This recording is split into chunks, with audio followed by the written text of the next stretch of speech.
Okay, I think we can start. My name is Efren Edwards. I'm from the Office Content Publishing Group. I'm here with Sonia Atchison and Mike Plumley, and we're here to facilitate this Chalk Talk and Q&A session. This is one of 3 Chalk Talks, and this one is centered on running your PMO with Project Web App and Project Professional.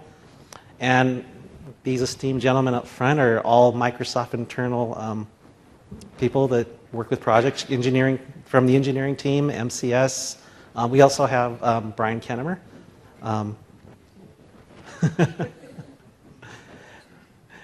So during this session, we'll give you the unique opportunity to come up and ask questions directly from this panel. But to start it off, we tried to come up with 5 common questions that we hear over and over again, and each one of the experts here is going to address one of those questions. And here they are. And for the first question, how much can I accomplish with just SharePoint? When do I really need Project Web App and Project Professional? And for this first question, Brian's going to answer it. So, a good question. Is the microphone working? Can you hear me? Good. There's quite a bit. I mean, it really depends on the complexity of your project as to where you really want to get to, and also probably I always feel bad saying the maturity of your organization, because it sounds as if, you're immature doesn't sound like the right thing to say about people that have paid to come to a conference. But again, that's part of it as well. If you can't, if you're not used to that level of project management using Project Professional and that particular tool, then you might just be better staying with SharePoint lists and that kind of thing. So there is a good entry point with SharePoint to just use a task list, and you're assigning those tasks to people and you're checking them off. When you start getting more complex projects and you've got relationships between those tasks, then that soon becomes the place where you want to start using Project Professional. That doesn't necessarily mean that you need to go straight to Project Online at that stage, or even to Project Server 2013 if you're sort of tied into the on-premises world. You could still use Project Pro for Office 365 or Project Professional 2013 just connected to SharePoint. So you're saving your project to a task list. And that gives you the ability to use the rich functionality of Project Professional to do sort of a higher level of project management and more complex things, more assignments. Perhaps if you've got a very long project, for instance, you probably wouldn't want to work in the schedule web part. There's plenty you can do in the schedule web part, but it's a little bit like having a financial analyst. They could use the Excel web app, or they could use Excel on their desktop. And chances are, if they've got 500,000 rows, they're going to be using Excel on their desktop and not the Excel web app. It's exactly the same with Project. There's stuff you can do on the web, there's stuff you can do with the client, and you just have to choose when one of those works better for you than the other. So that's like the second step. You're using Project Pro, but you're still saving to a task list. And your other SharePoint colleagues can then see those tasks in the task list and can work on those as well. And then the next place up is when you go for Project Online. And probably you'll make that jump when you're looking at a portfolio of projects. So you're not just interested in that project, you're more interested in how that project interrelates with all your other projects. If you've got resources, for instance, that are being shared across those projects, or you need to see sort of the all-up portfolio of those projects coming through as well. So there's different levels will suit different companies, and suit different companies at their different maturity level as well. So they might sort of want to start sort of at the easy level and get a feel for how they're going to be managing projects. As they move more to more complexity, they can sort of move up the scale to Project Pro and then to Project Online, again using Project Pro. So anybody else got any other thoughts on other decisions you might use to choose which one to go for? Sounds good. And Brian, I'm sorry, I forgot to do intros. Could you just say something about yourself? Okay. I could say something about myself. I'm an escalation engineer. I work in the global business support team. So I'm sort of tier 3, as is Adrian to my right. And we tend to sort of take the nasty, difficult problems. So if you find yourself talking to us, it's probably not for a very good reason. But I apologize for that, but it's the way it goes. So. We'll try our best, though. I'm Adrian Jenkins. Like Brian said, I work on the third-tier escalation team. And so if you have an interaction or your issue really needs help from the product team, maybe a fix or whatever, I'm typically that guy you'd be working with there as well. I'm Arvin, and I'm one of the software testers with the project team, and I guess I'm the guy who gets hammered when these guys have problems. So, and as I said, I work with the test team. So, does mic work? I'm Chris Boyd. I'm a program manager in the product group, so I work closely with Arvin, and of course with Adrian and Brian. I guess the two of us are the ones that are delivering the broken pieces that Brian and Adrian have to deal with. They create the problems, we get to fix it, yeah. But hopefully at the same time we deliver a bunch of great features that you guys get to use. So.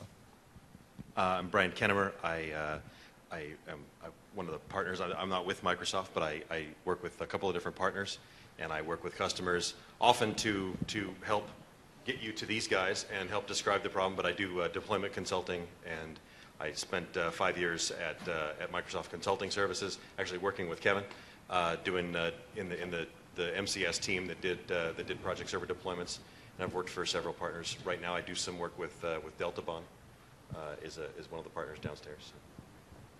And you're and I'm in the MVP program again. So. Yeah, just a quick note. There's a guy in the back of the room who actually can attest to this, but Brian was the one that scored the highest score on the entry of getting into Microsoft. Extremely hard test, but by the way, Brian is the one I think holds the record. Is that right, Reed? In terms of that? Yeah. By the way, that test was basically all undocumented stuff. Right? Very, very clever. But my name's Kevin Watson. I'm also I'm inside with MCS. I do the delivery. Had a conversation with some architects not long ago, and they said, "What do you do?" And I said, "Well, I work for PPM, and I do deployments for the customers. After the salespeople leave, now I'm the person that works with the customer and actually makes this happen." And he goes, "Oh yeah, we heard there's a few unicorns left." So here I am today. So. Okay, we'll move to the second question. Okay, our goal is to get through these 5 questions. We have a mic here, and then you folks can line up and ask questions to this panel. So let's move to the second question. How can we track resource usage and availability to better understand our capacity to do more project work? And I think Kevin is slated to answer this one. Right, so how many people here are actually doing this right now in your organizations? Or it's certainly important to you? Quite a few, right? So this is typically why why we deploy this for our customers, because they want to have that visibility in the resources themselves. Right? But how you go about that can be problematic, and there's a lot of different ways of approaching this. I think one of the first things you need to do is really identify what is our overall objective with doing this type of activity. And there's you want to take a look at, well, I think about one of our customers. It was helpful, for example, that they need to know that they were going to hire a nuclear geophysicist 18 months ahead of time, because it takes a while, especially when the government, to hire somebody with that skill set. And they were using Excel spreadsheets at the time, which I think was like 150 megabyte Excel spreadsheets, huge things. So we brought in, we put Product Server, and we started working with some of the out-of-the-box features of this. But at the end of the day, what we were able to do with that is tell them that they needed to hire X number of that type of skill set and role set well beforehand in order to allow them to, because they knew of the demand that was coming down the pipeline. And the way that was done essentially is by a concept of generics. So how many are familiar with generics use? So very good. So that's pretty much everyone. So you go, one of the first things you might initially do is identify what those generics are within the organization, what types of roles of the people they are. You're going to tag the individuals to the one-to-one relationship, generally what we call roles. That sometimes gets confused with skills, which is a whole other capability that we could talk about later. But just a real quick thing on as far as skills go, just doing the inventory itself of the various things that a person, the multiple hats or the skills that a person have, can take a little while. But the identifying of what is your primary role, that shouldn't be terribly difficult. So one of the first things when you're looking to do resource usage across your organization is like identify who the individuals are, what are their primary roles. So you do that. Now you want to create in your resource pool, enterprise resource pool that gets put together. So that's composed of the real names, or primarily, 2 things essentially. The real individuals and then the generic. So we have one-to-one relationships between the generic and a role. Why we use this? Because once you've established what your baseline is and what the actual real resources that you have, when you start to publish projects or resource plans or some other things that you might utilize, you would use generics. So you would say, all right, I need to know, or I need 5 nuclear science, geophysicists for this particular project coming out that's 18 months, and you post that in or publish that in the project. So that helps you see the forecast. Now, you're all probably familiar with the resource availability views that's built in there. That's part of that vehicle. I remember with the one customer, I was almost for 2 years, I get in the elevator and I couldn't get on the elevator without seeing especially the branch chiefs holding this resource availability view in their hands, trying to figure out all the peaks and valleys and how they're going to solve that. So it became a very integral part of what people's daily activities are. But I'll just whiteboard that a little bit quick for you that haven't seen it. So you've got overall capacity. So for a team of people, let's say you have 10 individuals, 40 hours a week standard work, so you have 400 hours total capacity here. And what you want to do, as I said, you want to identify what is the actual work in the organization. Now, typically when you go to put this in place, in many organizations, it was usually brought in from the standpoint of projects, right? We got Microsoft project and individual projects. So that's a component that people generally first start to identify. But what about the people who are not on projects, right? And all the work that individuals, many of you may be assigned to projects, but you also have other roles that you play or other hats that you wear. So you determine what this overall capacity is, because I would make the argument that not any individual is going to be assigned to just 100% effort on a single project or multiple projects, right? You still got to do your meetings. You still have to go to your training sessions. So those type of things are what I call like non-project work. So you want to account for that, and there's some vehicles of which you would use to treat that. But so you look at trying to track, up to that capacity for the most part. And generally, ballpark, you could say, well, 20% is admin, right? To allow for that, the other component that wouldn't be projects. And then individual projects start to get published, and you would see what that is. And you're looking to see, once you start to cross this line, and how much demand, right? So if you use generics, for an example, that would like to publish and it puts you beyond, because you only had real 10 bodies, but now you see that you've published additional projects or additional information that shows you that you've got a forecasted demand. Am I making sense to you all so far? Okay. So there's that non-project component and the project component that you want to take a look at. Now, how you do this administrative, there's a couple of ways that you could go about that. You can use something that's called resource plans. I don't know if you're familiar with that, but you can publish those in there pretty quickly. You can create actual MPP files. But so you start to take an inventory, you take a look at what your organization has in consideration of the non-project time. Because, well, the other approach is, you could have also said this capacity line here is not 100%. You could have dropped it down to say maybe it's 75 or maybe it's 80%. And you could just start with the capacity line. So that's one way of treating it as well. Personally, I kind of like having the administrative or the resource plan show up in here because it shows up as one of the boxes that stacks up in place. Now that backfired on me with one of the customers, well, actually when I was before with Microsoft, which is like about 9 years ago, my manager at the time, I was making the argument to see I've got more work than there is in me.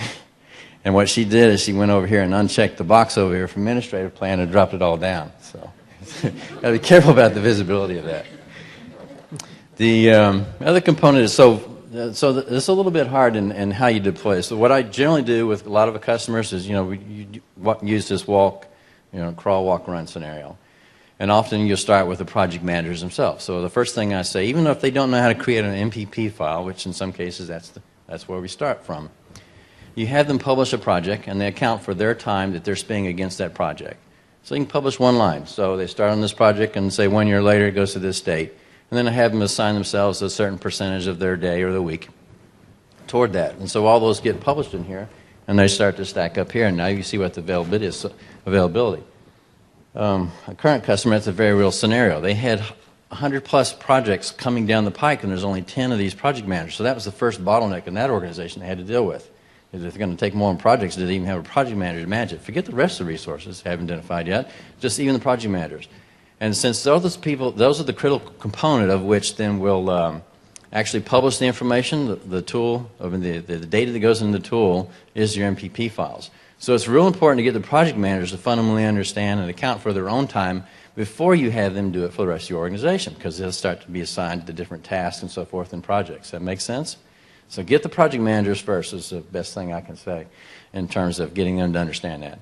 And because they're part of that the loop and the cycle, that's the first person you want to train, understand that. The other component would be, so you got the projects. Yeah, so the other thing you do is when you start to do the resource plans, you'd say that non-project work, so a lot of people are like managers and so forth. You have supervision. You decide what we sometimes call as buckets. And you can publish those in an organization. So you do an inventory of the different people or the different branches or parts of your organization, and you can say what percentages you come back. Some organizations call this like a manpower study. In the military, they call it troop to task. And they'll identify, here are all the individuals, and these are the types of hats that they wear. And so these are, or functional areas, as they sometimes call them, right? So they put a spreadsheet together, and here's all the individuals by branch. And then they had, we put in the columns there, on this Excel spreadsheet that they have, they put in the columns for each of these line items. And then they said, all right, they're going to work 20% administrative, 50% this, and 50%, or what am I at now? 20 more cent to the remaining, so up to 100%. So you get these spreadsheets, and what we did with this is to take each of those columns that was in the spreadsheet, and we published an individual MPP file. And in there, it's the criteria that I generally use is one task, one individual. Right? And so you're looking at forward forecasting, so I'll put in there and publish for 1 year forward, how much percentage, so you're going to use units, right, to assign toward that to that. So that also will then show up in here and stack up. So if you're looking at trying to start off with an organization, here's 100% of where capacity and where it's assigned, you can do that as well. And then when you start to add the generic aspect of it, that shows you to help you, when you make the argument, I need more of X, right? You already show that the people already assigned these various elements. So there's that approach as well. So any additional questions, follow-ups? Yes, sir.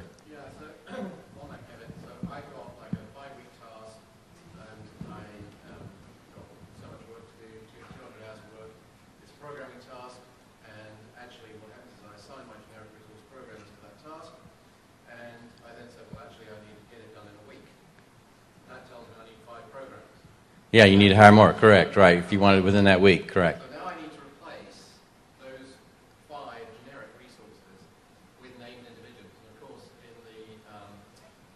in the dialogue, in the resource dialogue, you can do a match. Right. You can only do a single replacement. The people have that correct for that skill or that role. So not only can you only do a single replacement, but you can't say, I need this to be automatically contoured to the resource availability. Mm-hmm.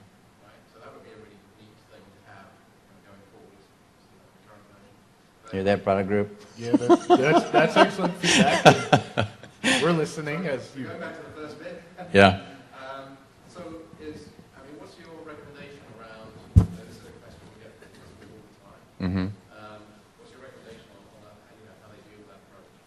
We've got various answers, but I'm not sure that. So if I understand the essential nutshell of it is, any of you guys pick up on exactly what we're... One way that you can do that, and I think the crux of it is that you've got a single generic resource assignment, but you've got it at 500%, so you want to go find the 5 people that are going to do that and bring it in. And it's really easy when when it's a one-to-one, because you can just say, basically swap these two or match them and replace. And obviously you can't do that. You can't replace a single generic with multiple, or you can't replace a single resource with multiple resources. It's not just that it's generic. What you can end up doing is do some filtering. You can kind of build your own, and it won't address necessarily the specifics of the resource contouring of that generic. But you can filter it out, and then you can just hand assign, add those 5 team members to the project. Just bring them over in the add resources from enterprise. Bring them in. Filter the view so it's only showing the task that your generic was assigned to, and then assign your 5 resources to the tasks that were there, and then remove the generic. And again, it gets you there. It's not quite as elegant as just doing the match, and it won't do the contouring if you had a finely contoured generic, but it'll at least get you there without. That's pretty cool. Yeah, it's the manual approach. It works, but yeah. But it'd be very, very cool. Oh. Going forward to have it. Yeah, it'd be super cool. It says, how many hours, if I've got 5 generics and I've got 5 individual resources, how many hours do I want to associate? And then I can just pick the 5 Yeah, but it starts And on it's, that. and it's Chris Boyd at Microsoft.com. That would be correct. At that branch level, if you envision here for a second, let's say I'm a SQL manager and I got 10 people working for me, and I know what this thing currently shows me. If I got the work that's currently reflected in there, say it's up to here and I have some capacity, and then you can look at the individual, so you know which ones that are assignable. But now you've got the demand beyond, so you got to figure out how do I get additional people. Yes, sir. Could you create more than one generic? So generic developer one, generic developer two. Yeah, so we typically do that, and sometimes so even within multiple branches. So for project managers, it might be other departments. I have generics for the individual departments because I assign them in the RBS. So when you go in here and look at this demand, are you going to claim that's the RBS I'm looking for? As a project manager to be hired over here as opposed to project managers over there. Same skill set, but yet it's the same role, but it's now tied to RBS because it's easier to tie it into when you're trying to match that back to the branch that those people would come from or the demand is coming from. But the generic 1, generic 2 makes sense in theory, but it doesn't always scale very nicely, and it works real good for generic 1 and generic 2, but once you get to about generic 15, it starts to get, because then it's like, which one of those generics do I assign? And you've got one of the generics with massive, because that's just the one that they picked, and everybody put it on generic 3, and it, depending on how you're doing it, so generic 3 is super overbooked, and then you end up having to add another field that says that has a property, so you can aggregate all the show me a report with all the generic developer X's that have this field equal to this value, so you can aggregate them together because now you've got 10 of them instead of one, and you can rat hole yourself pretty easily doing that, though. Right. You want to be very careful.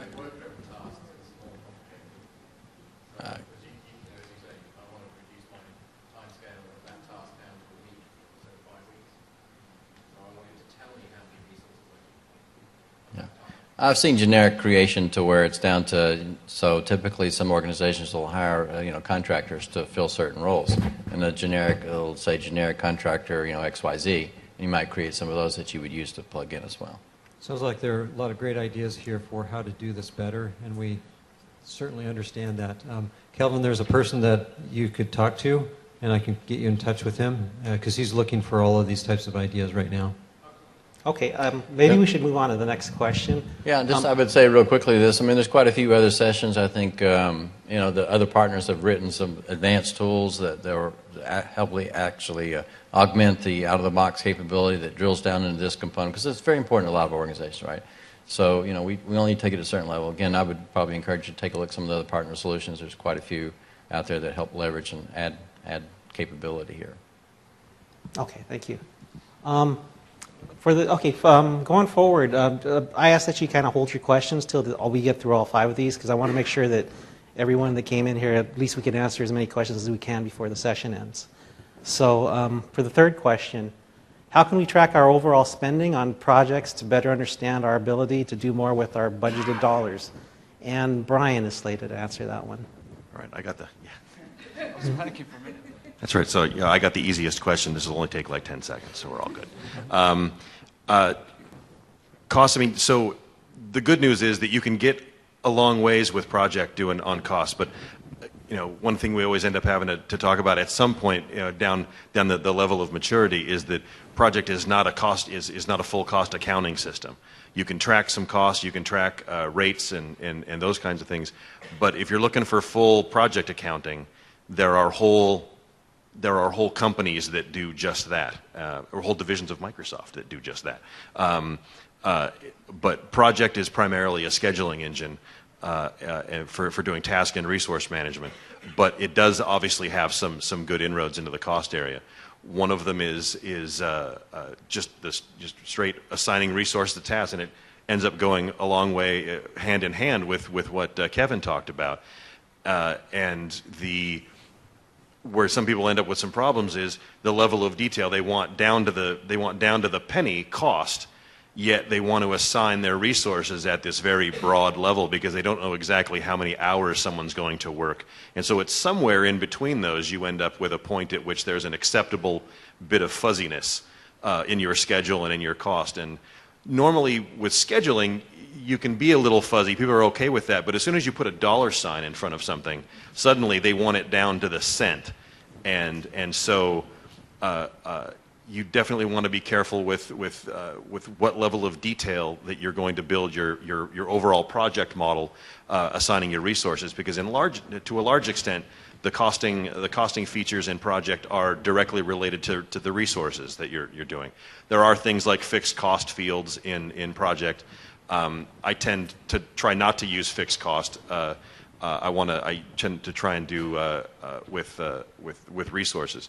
Now, with cost resources, obviously we've come a long way with being able to model costs that aren't necessarily related to how many hours someone worked, and so cost resources. There's budget resources if you want to go to the high level, the kind of the almost the pre-baseline of being able to model your costs at a very high level, and then essentially it's down at the resource level, and it goes directly to what level of detail you want to build your model at. There's obviously there's cost rate tables, because again it's the slippery slope. It's how mature are you at modeling these things, and then you've got, well, I've got Kevin. He is often an architect for Project Server, but occasionally he writes reports. And what if I bill him out at a different rate when he's doing one of those skills over the other? And then you start talking about the project profitability rather than just the spending. And when you're dealing with resource rate, when you think of resource rate, do you mean how much I'm charging someone for it, or how much I'm paying Kevin to do it? And there's obviously some things. Project does not have a lot of features that are going to directly relate to profitability, and what the difference between what I pay someone and what I charge for them. And that whole component of blended versus the real rates, that's a big interesting discussion. You comes into security, because then it's like who's allowed to see what I'm paying Kevin as a contractor, and then you end up having to do a blended rate, so you're aggregating that so no one can figure out what Kevin's making, and again, once you start going down that road, you get multiple of those kinds of factors in play. Often what ends up needing to happen is thinking about some kind of an integration between Project Server, between the scheduling capabilities of Project Server and whatever accounting system your organization is using. And with the PSI, obviously integration of that kind of data has become much easier to do. There are partners that do a lot of that kind of work of getting data into and out of your accounting systems. So I'm sure there'll be some questions afterwards. That's my little piece, but we'll get the rest of the questions and leave some time for Adrian to help us with the last ones here. Okay, actually next to the last question, number 4. What reports are available out of the box to support PMO metrics? And that is Arvind answering this. Just before I answer the question, quick poll of hands. How many people attended the keynote? Okay, cool. So because a lot of my answer actually was already probably presented in the keynote, so I have nothing to answer here, do I? But yeah. Either ways, I mean, for that, obviously, Project 2013, I guess, was a big release for us because we did a lot of investments in reporting in general, and particularly client reporting, where we had added a lot of new cool dashboards and reports, and I think a bunch of them already came up in the keynote. Like, there was the project overview dashboard, which is a very quick starter report where you have all the key things in place. Looking for the late tasks, the milestones, everything that you want to take a look at in your project is right there in front of you. And then, of course, for resources, I mean, of course, I think a bunch of my colleagues here obviously have alluded how awesome we are at resources. But at least for the starter stuff, we do have reports like work overview, and there are a bunch of other resource reports where you can at least do the basic, how much my resource is available and how is he being utilized for this current project that I'm working on. And then, of course, the new cool addition, that's the burn down. I know that's been the constant feedback that we've been getting, and at last we got to do that in 2013. So those are probably the 3 key highlights that we have, but do feel free to check and explore. There are tons of other reports in this client that we have added as a part of the 2013 release. And and obviously, needless to say, since this is the same charts, you can export to Excel, do all the fun stuff, make it the way you want to do so. And speaking of Excel, we do have this other reporting infrastructure in client, which actually helps you do that. So there is visual reports for people who heard that. That's the old school reports we have, which still do a bunch of this reporting where you can export to Excel, and then you can play around with the data the way you want to do it and present it. But you can pull all the data from project MPP that you have currently and pull it to Excel, and so you get to do a bunch of pivoting. And we have a similar thing for Visio, so you can, I guess, visualize it the way you want to do so. I'm curious how many people are using visual reports, the built-in capability. Okay, few show of hands. Okay. I think the new reports are much more cooler, but if you guys do think that there's some data that you really, really want in Excel and you want to do some of those roll-ups and things, I think you may be better off going to Excel than doing so. It's not a question, it's observations really. How many people here open multiple projects within the reporting tools? So they're reporting across multiple projects, not a single project. If they haven't done it, they should do so because it's brilliant. Okay. Awesome. Okay, good. We have somebody who's watching for that. So yeah, everyone, obviously if there are any problems, then yeah, I mean, please make sure you share your email. He's the man. I'll definitely get to your question, just a quick one, if it's a question, just to hold on. But for the server piece, actually, that's the other interesting part. Some of the cross-project reporting, obviously, you can go with visual reports and try that out.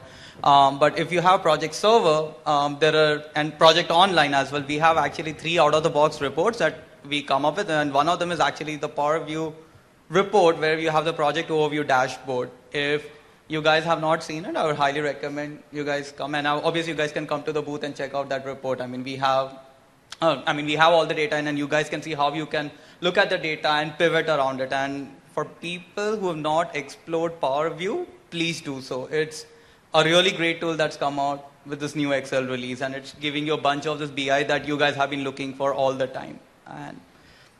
And of course, if you guys are on-prem, I think a bunch of people may have on-prem installations. We have a few other reports, which I really wouldn't call them reports in the sense that they don't really give anything interesting, but they are very great starter reports. Like if you're the guy who's like, hey, I don't know SQL at all, but how do I really get started with it? That's the reports you go with. It's like the first one, hey, how do I do timesheet actuals? How do I do resource capacity? How do I aggregate across projects? How do I do issues and risk? Those basic reports, if you're looking for, they're all out there. So instead of trying to dig up something that's already been done, I would highly recommend go to that out-of-the-box reports, see what's already there available for you, and then make sure you modify those. And those are great starting points. And I know for on-prem, there is OLAP databases. So if there are people who are building cubes and have OLAP databases, we out-of-the-box provision all the reports for each of those cubes, so you don't have to do a bunch of work there. And of course, if you are having fun times and all our advanced users who are building new cubes and new reports, it's all up to you guys. Nothing out of the box for you guys. But I would just add to that, a lot of people fail to realize this, but the Project Center view, all those views that you see in there, is really your first line of reporting. That's straight, especially from the PMO, right? This is where the portfolio is. So you can just by simply filtering or grouping, and then that little button in the icon up there or in the ribbon, you just hit Excel to export to Excel. There's the report. So people sort of forget to realize that's already built in there. And then, Excel services is when you want to build that ad hoc report out of the box, I can sit down with most people and show them within 10 minutes or less how you can extract that data and create your own report. So it's right there out of the box. Okay, thank you. And the last of our most common questions: how can I archive projects in a way that will still allow reporting? And to answer that, we have Adrian. Thank you. I think the answer really depends on what kind of visibility you still want to have into those projects. So in the most easy sense, you would say, all right, once these projects are completed, I want to just cut off the writable access to those projects. And so through a security category, you could certainly do that. There are ways to do that so that you can start putting projects into these categories where it's basically, I deny any type of writability to, being able to save to this project at any point. You could also look at it that maybe you don't want anyone to view those projects at all, and so that would just be another step in that same process where you would add those projects to a category and you would prevent people from viewing those given projects given the permissions you put onto that category. Now, one thing you need to realize is that if you happen to delete that project from the server thinking, well, I'm done with this thing, it's going to be removed from reporting as well. So in that sense, you need to keep it around. Now, I was recently working with a customer who they create at least a couple hundred projects per week because they're in the IT department and so forth. They're fairly small projects, maybe 10 to 50 tasks or whatever, and they report on these all the time, and by the end of the week or a couple of weeks, they're done with these projects, and they want to keep them all around for reporting purposes, and that is certainly making it more interesting for them when they go to a place like the Project Center. And for them, I've had to suggest that they certainly look at the categories so that they can filter out all the stuff that they don't want to see. And then long term, I've also suggested to them that they need to figure out, well, how long do we need to keep these projects around for, even for reporting purposes? Do I need to be able to look at them for the last 3 years or the last 4 or 5 years? What is the cutoff point to the place where I'm finally done with this project and I can delete it and I don't have to worry about it in reporting? I suppose you could also at some point also say, well, if I truly really need that reporting capability for these old projects, I would have the old backups of those databases. So at a certain point I could back up that database. I would still have the reporting database itself. If you're in 2010, for example, you would have the reporting database and you could still use that as of that point where you said, I'm done with this, and you could use that for other reporting that you might need to do. Now, it'd be kind of a challenge to pull together the reporting from that archive that you have, that old database, versus the active one that you have.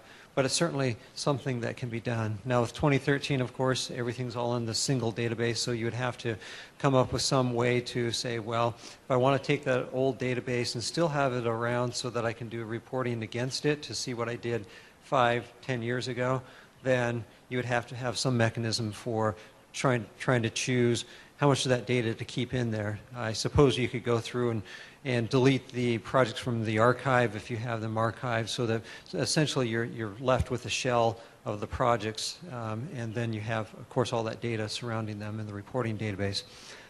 We don't currently have a mechanism that truly allows you to archive projects in a way that just, one-click button that says, okay, we're done with these, you're not going to have to see them anywhere else, and maybe we'll keep some of the reporting information around for you, but we don't have that currently in the product. Yes, Kelvin. So it's more an observational tip, I guess. What we found works well with customers is having a status field, just close the project when it's closed. You can leave those projects in the database for the last couple of years. Anything that's older than that, you actually take out as an MVP file and leave them as an MVP file in the file store, and you can delete them from the database. Sure. The other mechanism is actually to generate OLAP view manually at the end of each month, and actually then access the OLAP data. Right, yeah. Just picking out from the OLAP. And that's kind of the idea, too, behind I have the old database. If I really want it, and I want to have that tons of stuff, I can generate an OLAP cube against that old data as well. So, yeah, that's another great idea that you can do. We have one customer that runs script, copies all his cases into another instance, and then they use that instance for historical reporting. Okay, yeah. Yeah, so you're kind of validating some of what I've said here. Yeah, thank you. Thank you. The other thing... Sorry, Brian. But the only thing I would add is, after Mike's great demo at the keynote, is that you can now use SSIS against Project Online in the OData service, and you could definitely pull the data through OData and do your own data warehouse for archiving and then cleaning out your PWA instance. And you could use SSIS even if you're on-prem as well, if you wanted to sort of just unload the reporting data into some other sort of data warehouse. The point about the sort of deleting the project and you don't see it in reporting, we do sometimes get questions from customers where they say, well, I've deleted the project, but I still see it in reporting. When you dig into it, they're seeing it in the timesheet tables, because we don't ever delete any stuff from the timesheet tables. You reported that you did 8 hours against that project. It's really more of an accounting record of those 8 hours. So you will still see the project name showing up in those particular records, but you shouldn't see them in the other normal project tables. Thank you. Yes, in the back. Does 2013 has any true archive functionality? In 2013? Yeah, we currently use 2010. So whatever you said, like, there is no true archive. In 2013, it's the same as 2010 as far as the archiving. But as was just mentioned here, you certainly would have better tools for taking data kind of offline so that you could then have it archived for just the reporting information itself. But So we tried, looking at the online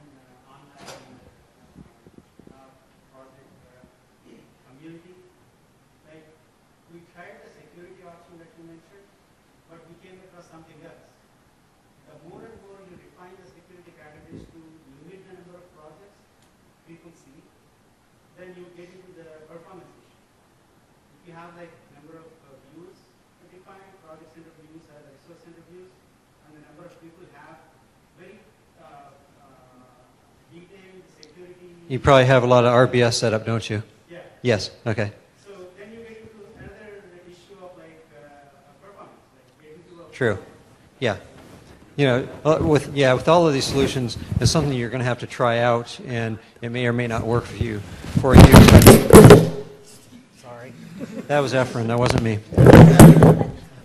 I can say that 2013, we've done a lot of work in the performance side, especially around security, so that some of these scenarios where you have a lot of security categories set up and you have a deep RBS and so forth, those are going to work much better in 2013 versus 2010. So is there any, from the PSI point of view, is there any PSI call that really exports the overall project into a separate instance if I want to? Like for example, I have an archive instance, and if I, is there a PSI function that has like you export the select the project you already use the function, push it into a archive instance. Is there any such function? I could comment. We don't have anything like that. I mean, it's definitely a gap in the product and something that we haven't covered to this point. One quick thing to add to what we were saying here, as far as the what Adrian had talked about with security categories and limiting what you can see. One thing between an active project and doing that is just have your project center views, have the normal project center views that people use. Just have a filter on them on a field called active, or a field called in progress, or phase, or any number of those. And so have a default set of views that you have, and the normal views that people use on an everyday basis for in progress projects, have them be filtered on that, and then have a kind of the archive, and then maybe the super secret, and then give only certain people access to see those views. So you might get away from some of the issues with very detailed security categories and those deny categories that I like to call the negative categories, and try to do some of it with views. That might be one way of to getting around some of that. See, there's a hand in the back, and then we'll go to the microphone here, and then over here. Yes. Well, actually, it's just to tag on to that question. If you do use the categories, I just want to confirm that you also won't see it when you go to File, Open in Project, because that's where I normally get a lot of complaints that there's too much stuff showing. Can you verify that it wouldn't show? I think Yes, I can verify. Yeah. that's good to know. I'm dreaming about, you're talking about the But this is day, it's not night. Yeah. Sorry. Yeah, for me it's night. Yeah. Dreaming about is for the security categories to be able to set it on a filter on an enterprise field, for example, for a project field. So the status field Brian suggested to filter the views on. This field also to define what projects are member of a category. Because doing it manually on a monthly basis or with like It's work. report would Yeah. be great.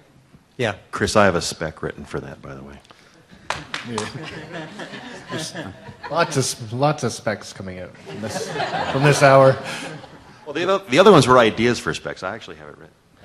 Okay, two questions. One, with the second coming of SSRS, is performance point services back in the equation again in the long term, number one? And the second question is, a lot of customers want to, when they're doing the portfolio analysis, include running projects to see which ones they want to stop. And that is always a challenge. And I wonder what the best practice you've got around that and the impact on capacity planning. Do you want me to take the first one? Sure. Seems kind of like a deadly one to say. I honestly don't know. I haven't heard any plans around performance point and where their direction is. I think in the keynote we were showing off the Power BI stack quite a bit. And then that is probably the direction we will continue to head, is in the Power BI space as that continues to grow and mature. So before we had a question over here, I believe. Yeah. We missed the second one. Yeah. Well, you. No, I asked two questions. Can you get the second one answered? Okay. The second part. Yeah. Okay. Sorry. Go ahead. I don't know the answer. I don't know. In the portfolio analysis, if you want to include running projects and then optimize as to which ones you can stop, because you've got limited capacity. I was going to say, do we have a portfolio analysis expert up here? If we don't, I would suggest reaching out to Luke Humphrey. He's at the booth. He would probably be the right guy on the engineering side to help answer that question for you. So the feature that gentleman wants added is the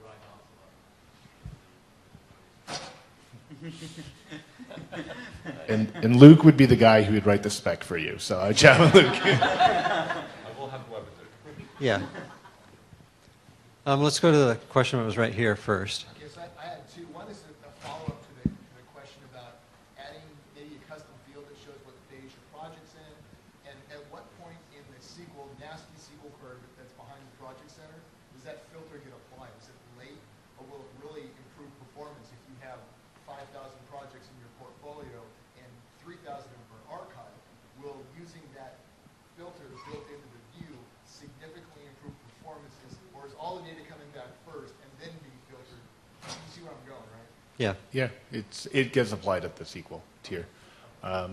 But to be brutally honest, the category permission thing, as a guy who owns Perf on the project team, is what I like the most, because putting it into its own category and having a single category for all your archived projects will actually get you the best bang for your buck in terms of archiving.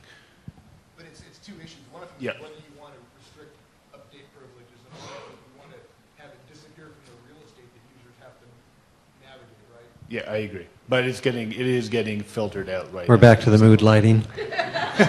Right at the SQL tier. So. So that was my first. The second one is, in the availability view, one of my clients tracks resources that are not human resources. So they're like a machine, right? And if you are using that machine for a week, just because it's the weekend doesn't mean someone can sneak in and grab that machine and change the tooling for it over the weekend, and then it goes back to the way it was on Monday, right? If you have it from a certain day to a certain date, it's dedicated to that task. So when they do capacity views or they go to the resource availability, they're not looking at work, they're looking at units. It would be really cool if there's a way that you could say, instead of looking at work, I want the capacity to be at units, where I know I have 3 of these machines, but somebody's booked 4 of them. Forget about work, work's like too complicated. Anyone ever have a request for something like that? I can take that as a no. Yes. Definitely, we've had requests for things like that. I mean, it sounds like in the keynote we talked about, Ludo talked about, resource management and that sort of thing, and it sounds like it's down that alley. There's a guy at the booth who definitely would like to hear what you would like to see, because he's planning all of that now to try to figure out what we will have in the future. His name is Jean. Jean is Jean. He's typically wearing a hat. So. And on that one, I'm assuming you've tried, things like a elapsed duration, assigning that guy to that task to an elapsed duration, or changing their calendar to a 24-hour calendar. So That's the big It jacks up the work, obviously, but at least it shows them as 100% allocated on weekends, right? But it also shows there's availability when there really isn't, and that's the deal. They're on a 7x24 calendar. The resources are. The tasks are on like a 5-day, one shift type of scenario. So if you look, you get, hell, we got all this excess capacity for this thing, and you really don't. Right. Just tell people not to do that. Next guy that assigns this task, this resource on the weekend gets fired. You're all set. Okay, we had a question in the back, and then we have over on the side. I have like a couple of questions. Okay. One is like, You want to come to the microphone?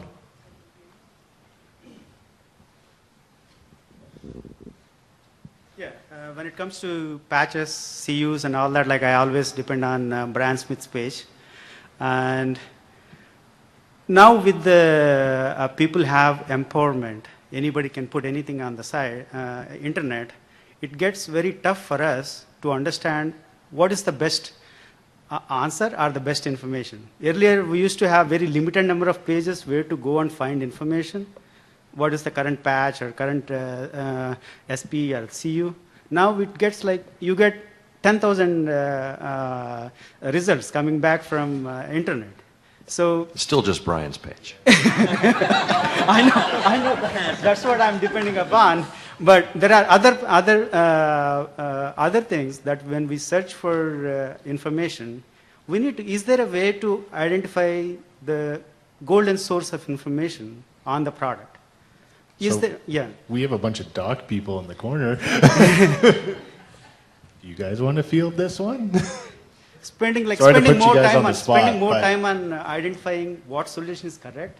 I mean, that's becoming another profession. We need a person to search and identify what is the correct answer. Yeah, one of the things, I use Bing as another search engine you might have heard of. That brings only your page. It does the same sort of thing, and I find that sometimes I'm searching for something, and a lot of the hits I'm finding are in the forums, because that's where people are asking questions. And our MVPs and my colleagues are answering a lot of those questions. One of the things that we've been guilty of recently is we're not managing those forums as well as we had been in the past. And we are putting more resources into that to make sure not only that we're answering a greater proportion of the questions, but also going through and cleaning up to make sure that if we have answered it, then the moderator marks it as answered. So if somebody goes into that, finds that as their number one search and goes to that thread, they can see that a Microsoft person has said that, yes, that is the answer. Because, there's a lot of times there's not one right answer to something, and sometimes somebody will post something and you'll give them what you think the answer might be because you're not quite sure what they're asking. You don't have they've only told you half the story. Yeah, right? and they never come back again to say whether that fixed it or didn't fix it. So sometimes we leave them as not sort of answered because we prefer the person that asked the question to say, yes, this answered it. But if they don't come back, then we'd like to at least validate what we think is the best answer on that thread, whether it's from an MVP or another customer or whatever. So we do need to do a lot more of that. There's a lot of good blogs out there. I mean, the blog rolls on my blog will point to lots of other ones. For the knowledge base articles that come out every 2 Yeah. months on the CUs, and that will have your information that you need there. Yeah. Sorry. Does TechNet have that information? I don't see CUs and if you go- SP2s on TechNet. I mean, If mostly you I go see- to the, say, the project support blog where we do the announcement of the CU, on there we've got the KB article, and you click through to the KB article, it will list what's fixed in this KB article.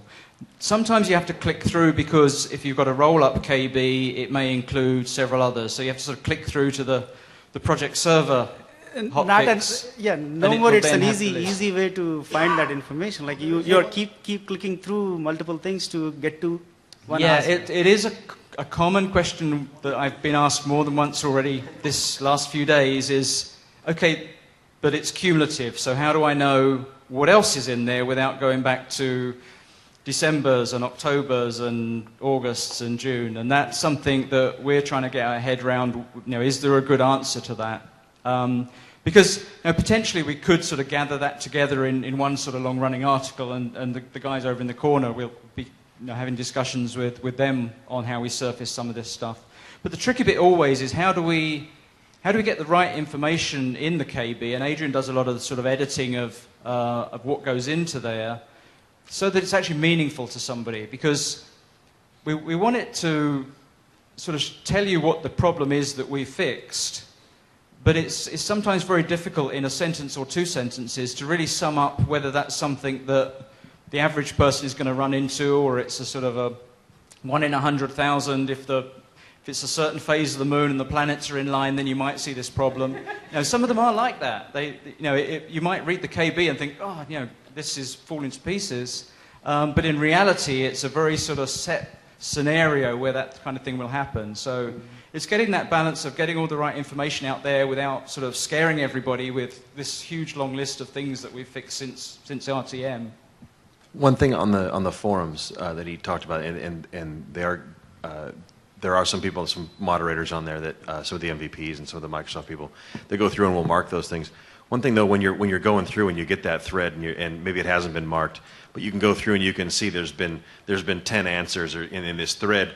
There is a score for a user. They do a scoring system, and if somebody has the higher the score, the more that their answers have been marked as correct, either by Microsoft or by the user. So you can kind of do and it's there, so you can do some judgment of if there's an answer that sounds really good, but but it might be right, but the person only has like 0, and somebody else kind of directly contradicts it, but they have a score of like 30,000, then it doesn't necessarily mean that it's a rule of thumb that you can use to judge that and kind of for yourself kind of decide which one of those is more likely to be correct. Yeah, of course, I'm testing it. So it sounds like as far as the knowledge base articles, we could probably do it a little bit better, and I've been trying to do some things myself to make them different here recently, trying to put a little bit more scenario into the description itself so you can tell, is this really my issue versus, project may crash. Well, sure, there are 10 bazillion things that could cause that, and so we want to try to focus it on to the exact thing that causes that crash so you'll know whether or not this fix will be the right thing for you. And as far as a cumulative roll-up type article, that's something we'll need to discuss. So your second question? Yeah. Other question is actually, so we use 2010, project 2010, SP2, SEM mode. So one of the timesheet issue, like you have a task, you have 3 people assigned to a task, you published it, it's available to all the 3 team members, and first person goes in, like for example, it's a task of 1 month, 4 weeks for example, and first person who gets onto the timesheet, who is like, who spent on Friday, the time on Friday of the first week, and all other 3 people haven't booked their timesheet yet. Okay. He submits the timesheet, the timesheet manager approves it, it goes back into the project, and when the project is republished, the start date goes into the start of Friday. If second person goes in, he worked on Monday, it won't let him book time from Monday onwards, saying that you're already like, think about its second week. First week, the first guy who booked the timesheet, first week he's on vacation, he didn't book the time on that. He started the second week, he entered the time for the second week. So project, when he submits the project, it takes the start date as the scheduled start date also is moved to the first person who books the time. First person who books the time, actual date, scheduled start date is also moved. So when the project is republished, for everybody, all the other 3 people also, the project is taken out, saying that, oh, start date is second week, first date is not there, so all the other people won't see the project. So they have to go and insert task and reinsert. So that's kind of like, most of the times, 80 to 90% of the times, getting the timesheet, getting to people book their time properly is a big headache. And if they have to go and insert a task and do all that, it adds up more. So is there a solution for that, like to hold that scheduled start date the way project manager planned? Well, first off, if you have people reporting outside of the dates of the task, then why is that? Is that No, something? it's within the, like for example, Sure. a task is a 4 week. First week, the first person didn't work. Yes. He started the second week. Sure. He booked that second week, but the first actual start date of the task is the second week. Right. And when it is posted back to the project, it thinks that that is the start date. The first person Right. who booked it is the start date. Yes. And push the whole schedule to that start date. But typically, it would push out the assignment start date, and so sometimes the task will say, okay, this is the same thing that would happen within project itself. It would say, well, since I'm a resource effort-driven task, why do I have something scheduled way back there? And so it would move it out. So, it sounds like something we need to just look at a little bit better to say, in these circumstances, is there a different way that we could apply the updates so that we keep the task exactly the way it was? But then on the flip side, you could have some people who say, well, why is the task still scheduled back there? Because this guy, he put his work here, and the other people, they're going to come in 3 weeks later and report their work, so therefore I do want the task to start here. So, I can see that the situation going both ways, where in some cases you would want the behavior that you're seeing right now versus what you have. You don't want to see it work that way, and so we'd have to try to figure out a better way to do that, perhaps. But even before we get to that, is it possible that there's a problem that the timesheet or the status manager, the timesheet manager or in this case the status manager, would be maybe prematurely accepting the updates and publishing the schedule before so the first person put their time in, the status manager, so it's Friday afternoon, Saturday morning the project manager goes in there, accepts their time, perhaps, and even though the second two people or the second three people still had time to enter that week, but they didn't get there, it might be a less of a technical issue and more of a process issue that perhaps the project manager or the status manager might need to hold up a little bit and wait until and then there's the idea of how do you know that, but it's maybe be a little slower on the draw for that, because that's when you do that again, it's going to change the actual start date of the task, and it might move stuff out. But if he had waited perhaps and waited until after the other three had done it, we wouldn't have had that problem. That's because perhaps. when it comes in, it'll be one update typically, and it'll all be merged together, and so it'll know about all three of the people coming in, so it'll do the right thing. Scheduled, right? You already scheduled. If you really go and see the task usage view, everybody across for all 4 weeks, all 4 guys who is going to work on it, you will see the planned work for all 4 weeks. So the planned work is there for each of those days in the week. So, there are so many things that can be done process-wise. Yeah. Then I don't need a scheduling engine. But I think this, in this case, from what you've described, it sounds as though the status manager may have you can approve the timesheet, but then opening it up into project and republishing the project after each time someone submits a status update, that can end up being problematic and produce what you're talking about. That's one scenario you're explaining, but there may be other scenarios. The other three guys have... no, there's just the one. Doesn't... I don't know if there's a direct solution here right now. Obviously, it sounds like there are different ways to think through the problem, and what Brian has said sounds like one that I talked about recently here with a customer where it was almost the exact same situation. It's like, well, you know that these other updates are going to be coming in, so why don't you wait for them to come in and then publish the project at that point? Or because they have project manager republish OCD. Yeah. Something like that. But anyway, it's a common problem. Yeah. Okay. What's that? Sure, one reason. Yeah, that makes a big, long project as well. So, there's not a beautiful solution to all of this, and there are going to be drawbacks and benefits to probably any of them that you choose. I think this person over here had one more. I'm sorry. We have about 10 minutes. So we don't have to let go here. We can talk afterwards, too, if you'd like. Sure. I had one more, but... Yeah, okay. Well, let's go here, Perfect. and then we'll see how things get you go. after. Yeah.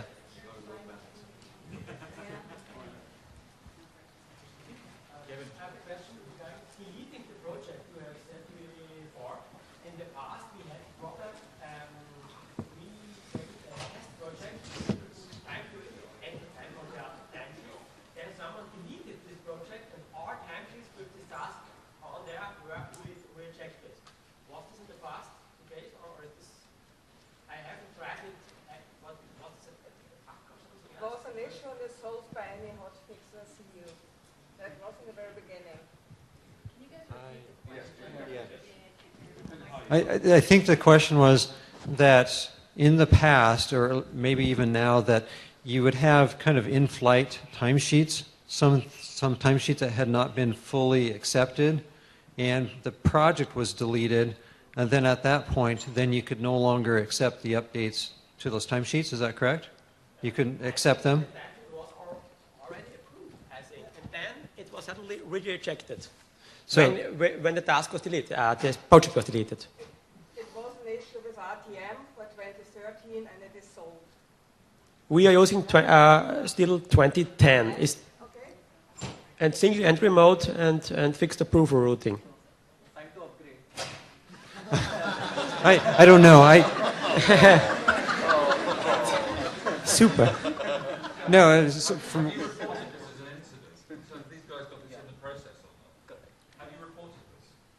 Yeah, is this something that you've talked to the support team about? Yeah. Okay. Well, I mean, I'm not sure. Without having more information and without trying a few things myself, I can't tell you what the answer is. But this sounds like something that obviously is affecting you, and you should probably open up a support incident and work it through. And if it is something that we've addressed, then certainly we can point you toward that fix. If it isn't something that has been addressed, then we could perhaps work towards that as well. So, Okay, but the normal case will be that the timesheet, when a timesheet is approved, then our time entered there remains on it. Yes. Regardless of deleting the task project is okay. Yeah. And nowadays we had some issues with timesheet has multiple lines on it, tasks. All tasks are approved by the status managers, but timesheet is not visible in the approval center of the timesheet manager of that resource.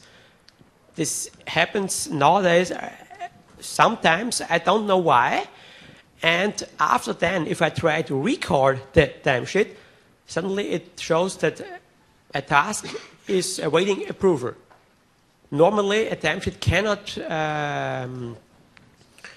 the state cannot be submitted when the tasks are not approved. I mean, it sounds like you're in single entry mode. Yes. Okay. Single entry mode and a fixed approval routing, 2010 Okay. project server. Okay. Yeah, I can't, Brian and I were just kind of chatting here on the side, but I think there's more we'd have to know about it and to understand to really know what the answer is to your problem there. Okay. That is still annoying because even a few hundred timesheets and 10, 20 timesheets are nothing. Nobody sees that.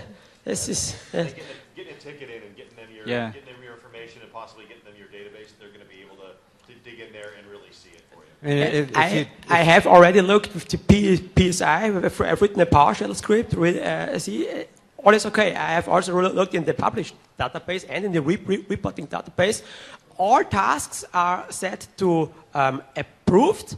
Then I record the timesheet, and then they change back to pending approval. And I know there is a bug one of my colleagues is looking at the moment where there's a timing issue between some of the sprocs when you sort of accept timesheets and accept updates, and we can end up pushing the wrong status for the timesheet through to the reporting database because it sort of hits that sproc before it gets the sort of final approval. So we end up with a 0 in the reporting database where we should have a 4. Now, that wouldn't affect whether it appears on the approvals or not, but as we said, the best thing is to open an incident. Whenever you open an incident, if it comes down to being a bug, then you either won't pay for it or you get refunded or whatever. And this sounds like a bug. So, never be afraid to open a support call thinking it's going to cost you when you think you found a bug, because you may well have done. Okay, and another question. Will in the future it be able to set the status manager on an assignment, because currently the status manager is on the assignment. I can read this. Currently, I can read the assignment, the status manager only on an assignment, but have to write on the task with PowerShell. I have. Right. Will in the future? Well, actually, in the past, it was that way. In 2003, you could set it at the assignment level. It changed in 2007. Something we could discuss, perhaps, in the future for changing it back. I don't know. But I don't know what the plans are, and we'd have to talk through that. Because the query is select top one. When I read the timesheet, the status manager from an assignment. Sure. Yes. Yeah. And yeah. there I thought maybe in the future this, but the programming behavior is strange. I have to read on the assignment And get a word in. write on the task. Yeah, well, that's good feedback. Knew that had changed, and there are definitely some reasons why it was done that for simplification, stuff like that, but obviously there are reasons why it would be good to have a status manager per assignment, because you have potentially more than one project manager who are controlling that one task, and so that makes perfect sense. Yeah. Okay. Yeah, so let's move on to right here. Yeah, and very then quick, very easy breezy, nothing so complex. Easy breezy? Thanks for the great work on the out-of-the-box reporting on 2013, absolutely phenomenal. The question I had was every status update has some talking points. The charts look wonderful, but there's always a small story to be told. That is not very text-friendly. I mean, it's the reports, to insert text in there is not, it's not friendly at all. Are there any plans to, or is there a way around it where it gets easier to, and I've heard even PowerView, there are some challenges in getting text in there, because we always have some talking points to give at the end of the week for every status update. Which report are you talking about? The project summary report, what out of the box, project overview, sorry. You just want to have random text boxes you can put around Just, or whatever. exactly, so we Yeah. say, hey, you know, these are the risks. Just because people read it, the numbers say, I mean, the charts do give a picture, but there's always, you know, they want to hear from the project manager, so. I don't know. Sounds like a good feature request. I guess. Yeah, sure. Think there's one at the back. There's one at the back. I can stand. I can stand. That's Yep. okay. In your out-of-box reporting, do you have for multiple projects that have dependencies across projects sort of a risk summary reporting? Because we've got tons of projects with dependencies, and it's really difficult for us to say, oh my gosh, there's 5 projects that have 2 dependencies on 2 other projects, and we can analyze it. We're just talking and figuring that out individually. I'm not aware of it. I mean, the out-of-box reports definitely would not do that. There's what was displayed today where you could see the critical paths and that sort of thing.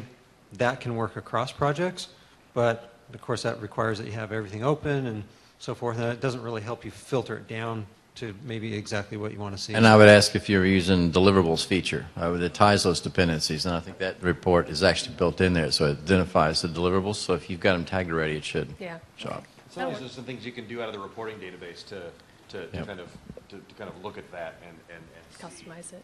to create a report that would kind of highlight that for you. Now it might not you know speak to the riskiness of you know, you talked about it being a risk report. Yeah. If you mean real risk, it might not be very easy to have it call it out. to speak to how far off the critical path in their other project it is. That's what we're looking for. It becomes more difficult to do that, but a lot of that information is there. It's just it can be a little difficult. And I think there are some vendors downstairs, I think, that have some reporting that starts to address that. Great, thanks. There was one on the back, right? One in the back. Yes, so going back a little to the archiving discussion, one of the situations I often run into helping more immature PMOs is, you know, there's always a subset of project managers that kind of have a dog ate my homework problem where they don't necessarily want to admit that, you know, they didn't, you know, save and publish at a certain time or may have put in the wrong information. Besides keeping, let's say, 30 days of archive database or doing what I often do, which is occasionally dumping everything into Excel so you can sit down with them and go through their history, are there any other creative approaches that you guys have seen to sort of history of projects, and especially around project quality or, you know, not full audit trail, but almost, you know, semi-looking at that type of functionality? It doesn't directly answer your question, but just a comment on the archiving. When you said 30 days of archives, the archive actually works on changes. So if you set it to 30, it will be the last 30 times it changed on a different day. So we don't... Yeah, 30 versions. Yeah, sometimes people get the two confused. But. There's some tool vendors downstairs that have some snapshotting capabilities that will look at that and be able to let you schedule, every Friday save these 10 fields on all the projects to a database. And so I think there's some vendors downstairs that do that. It might be something to take a look at. Thanks. I think we're out of time. I appreciate all of you coming. I'm sorry if you didn't get your question in. I thank their esteemed group here.